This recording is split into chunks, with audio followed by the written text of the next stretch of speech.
It was just 1 year ago that we were here at a similar ceremony when His Excellency the President accepted the first of the Dornier aircraft into the Sri Lanka Air Force fleet.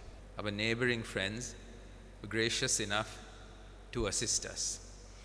It is not only with this aircraft that we have received India's assistance. It's been a long-standing relationship, but in more recent times, when we were going through the economic crisis, India stepped up beyond the call of duty to lend us a hand. We were having difficulty in providing the basics to our people, leaving alone our responsibilities in the region, such as the maritime reconnaissance or the maritime domain awareness work that is expected of Sri Lanka, considering on this important location in the Indian Ocean. I remember when President Wickremesinghe was here at that function, he made very special mention of this. And we, in our recent visit to India, have developed a closer bond and a vision for how we will work together in the future as well. Connectivity is the key word. It's a big word, actually. It has a wide area of meaning. It can be road connectivity, it will be people-to-people connectivity, economic connectivity, logistical connectivity, security connectivity. It's large sphere. And we as neighbors cannot change the fact that we are neighbors. We will have to work together to ensure the safety of each other. I have to also make mention that at difficult times, the American government and the government of Australia also stepped up in the area of maritime security to assist the Sri Lanka Air Force and the Sri Lanka Navy with much needed fuel. It sounds very primitive when I talk of fuel, but that is the time we went through. Much needed fuel, and not stopping at that, have also pledged further assistance to help us expand our fleet. Our fleet suffered during the economic crisis.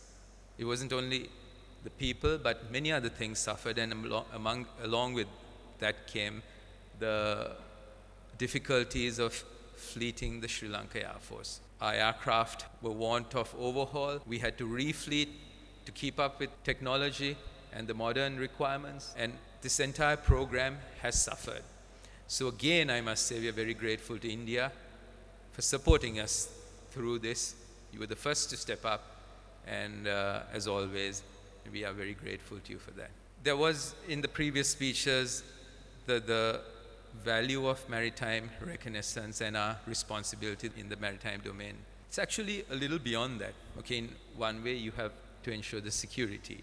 And security means preventing drug smuggling, preventing the transport of or smuggling of weapons, and people smuggling, or even pirating. But it doesn't stop at that. It also goes into humanitarian assistance and disaster relief. Now, all of these are required of us as a country that is located in a prime location as we are in this Indian Ocean. But we have to think beyond. Now, when the Sri Lanka Air Force started, these were not our threats. The threats have evolved over the time. Then came the war. During the war, it was a different role that we played. Our role is different now, and it keeps changing. And within the role, the demands will only keep increasing because everybody's technology will keep improving.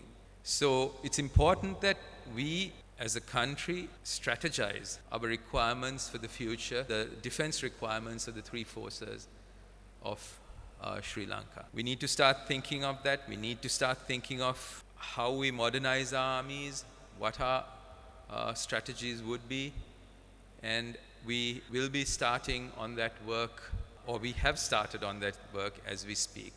His Excellency the President will announce the way forward tomorrow or on Friday when he speaks at the Naval Pass Out in Busa. But we have to think beyond that as well. We were speaking on the tarmac that deforestation is happening rapidly. Sand mining is happening. All of this takes away from the future of our country. So we need to work together to safeguard our environment. We can be in this prime location. We can have the best potential for solar energy. We can have the best potential for wind energy. We can be a strong force in the climate economy. But if our environment is going to keep deteriorating due to the bad deeds of our own people, then we need to make more steps towards stopping that.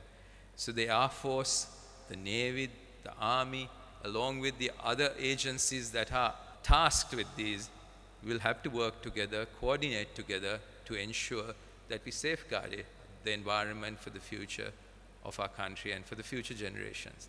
Anyway, I know His Excellency the High Commissioner has a meeting today with our Foreign Minister very shortly, so I don't want to keep speaking very much longer.